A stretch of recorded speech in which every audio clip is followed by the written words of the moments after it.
There is a new face in the vice presidential race, and she's from the Bay Area. Robert F. Kennedy Jr. announced his running mate today in Oakland. I'm so proud to introduce to you the next Vice President of the United States, my fellow lawyer, a brilliant scientist, technologist, a fierce warrior mom, Nicole Shanahan. And Nicole Shanahan is a lawyer and tech entrepreneur based in San Francisco, and she grew up across the Bay in Oakland. She doesn't have much experience in politics, but she does have deep pockets. It's so good to be here in Oakland. This city will always have a special place in my heart. As you probably know, I became very wealthy later on in life, but my roots in Oakland taught me many things I've never forgotten. That the purpose of wealth is to help those in need. That's what it's for.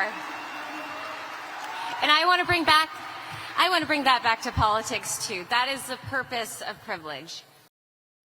Shanahan went to St. Mary's High School in Oakland and graduated from Santa Clara University's law school. She contributed $4 million to the Kennedy Super PAC and was involved in coordinating the production of a campaign ad, which aired during the Super Bowl.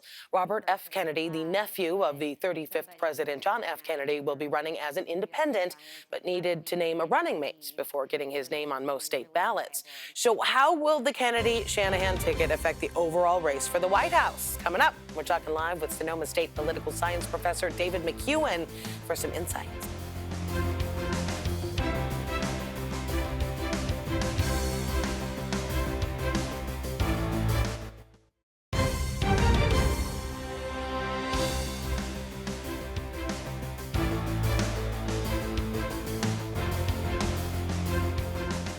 With a third-party candidate solidifying his team on the presidential ballot, a lot of questions this afternoon about how this could affect the vote for President Biden and former President Trump. Joining me live now, Sonoma State University political science professor David McEwen.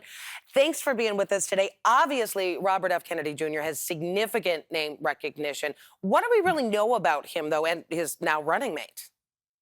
Yeah, I mean, if you look at RFK Jr., this is someone who's been staunchly pro-environment. That's really how he made a lot of his reputation. But he's also someone who has been at the forefront of many of the anti-COVID or anti kind of vaccine conspiracies around COVID. He's someone who's been very popular on Reddit, very popular online. And it's an interesting kind of mishmash of different ideologies. Obviously, kind of a left progressivism on the environment, but also kind of a libertarian philosophy about what you should do with your body, with your family, with yourselves, what you should be doing in your communities. And this mishmash of kind of political profiles is something that allows him to draw from Republicans and Democrats, kind of disaffected Democrats, particularly from underrepresented groups, and then kind of libertarian-minded Republicans. All of that will present some important challenges to both major parties, probably cost Democrats a bit more than Republicans. That's something to watch, particularly in the states they're trying to get on the ballot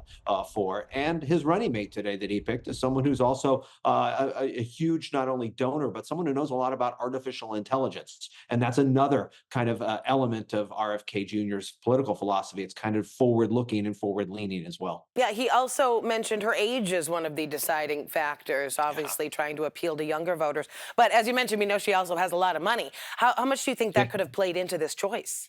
Oh, a huge amount. I mean, look, it's not just that she's 30 years old and RFK Jr. is 70, and obviously the age elements related to Biden and Trump. It's that this is someone who can help him get on the ballot because she used to be married to Sergey Brin, one of the co-founders of Google, one of the most wealthiest individuals in the world. That allows him to get on the ballot in states beyond Utah, where he's formally qualified. He's also has signatures for Nevada, Hawaii, and New Hampshire, but he's trying to get on the ballot in Georgia. He's trying to get on the ballot in Arizona and Michigan, all states that Democrats won. And as your viewers know, Michigan also recently had a primary that really pushed back with a bunch of voters, younger voters in particular, who are upset about what's going on with Gaza. So this provides, with those 7 states, 62 electoral votes. That's a big chunk. Not that he would win those states, but it would come at some cost. to the major party candidates, particularly Joe Biden. So that is something Democrats have in mind because they're reminded of this in 2016 and in the year 2000 as well. Well, yeah, that was going to be my next question. I don't think anybody is predicting that RFK is going to actually win in November. Right. But how could this skew the race? You mentioned it could take away votes from President Biden, but I'm hearing a lot of conjecture that